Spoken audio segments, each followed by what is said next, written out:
Hey guys, this weekend is a huge $1,000 wild tournament hosted by Solem and some of his partners. I am super excited about playing in the tournament, and I wanted to share with you guys, now that deck submission is closed, my lineup for the tournament and explain why I chose what I chose to bring. The tournament will start this Saturday at 6 a.m. PST, and I will be streaming the entire tournament with a delay, so if you are interested in watching me play, you can tune in at that time. But without further ado, let's get right into the deck lists.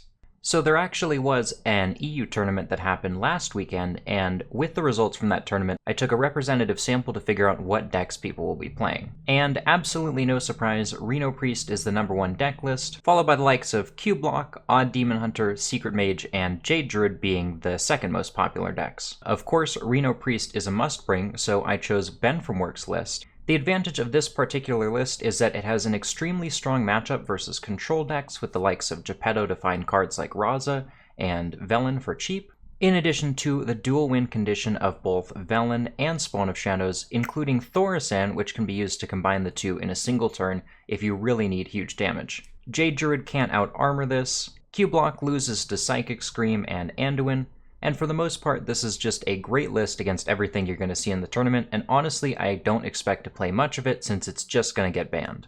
The second list that I decided to bring, and this is the one I am second most confident in, is Luna's Pocket Galaxy Reno Mage. Now, keep in mind that Open the Waygate and Vargoth are banned in the tournament, so this deck has a particular advantage of running all the good Mage cards, while not having the same weakness that it would normally have to Waygate. The deck tops out at cards like Luna's Pocket Galaxy, both Alexstrasza's, and runs the single Reno hero card. Frostlit Jaina is not quite good for this tournament meta, and Reno is just amazing against Q-Block, which I expect to play quite frequently.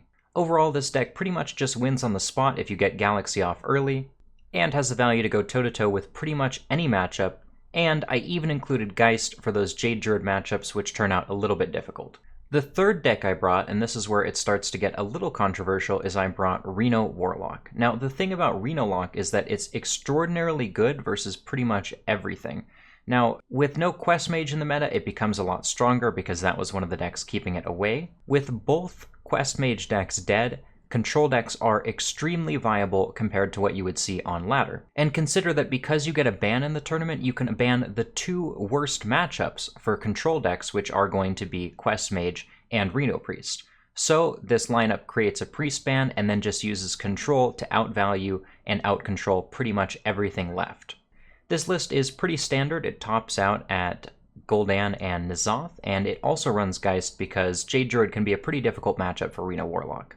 Some of the more fun combos in this deck involve Bran and Gnome as well as Dirty Rat, which means that combo decks don't stand a great chance against us. I've found that this lineup is particularly good against Mecha'thun Warlock because it has so much combo disruption. Lotheb, Dirty Rat, and Gnome can all instantly win you the game on the spot. And I think if you just want a good deck that rarely loses to itself, Reno Warlock is an excellent choice. And last but not least, I had a very difficult time deciding on a fourth deck for this lineup, but I ended up going with an aggro deck over a control deck. And the reason for that is that I just couldn't find a fourth control deck that felt strong against aggro and strong against control. However, if we want to be strong against aggro and we want to be strong against control, this is a fantastic deck list that gets the job done. Cards like Beaming Sidekick can beat both aggro and control on the spot, and the spicy tech of Blowtorch Saboteur makes this deck especially good against the Mirror and against Even Shaman, which are going to be popular matchups as well. HenchClan Thug is good, but it's basically a control tech, and we want to be able to win the aggro mirrors as well. Keep in mind that combo is already banned largely, and our lineup takes care of other combo decks, so mostly we're targeting aggro and control, but really Odd Demon Hunter can beat just about anything, and I think this is a great way to build it. So that's the lineup. We have Reno Priest, Luna's Pocket Galaxy Reno Mage, Reno Warlock, and Odd Demon Hunter. Credits to Ben from Work for the Priest list, credits to Hijo for the Mage list, credit me for the Reno Warlock list, and credit Corbett for the Odd Demon Hunter list, and especially the spicy Blowtorch Saboteur tech. Let me know if you guys are interested in more tournament content like this, and make sure to follow me on Twitch and be there at 6 a.m. PST on Saturday for when this tournament starts. You can also join my Discord for these deck lists, and you can also follow me on Twitter to stay updated on how I do in the tournament. Thank you guys so much for watching, and I'll see you on ladder.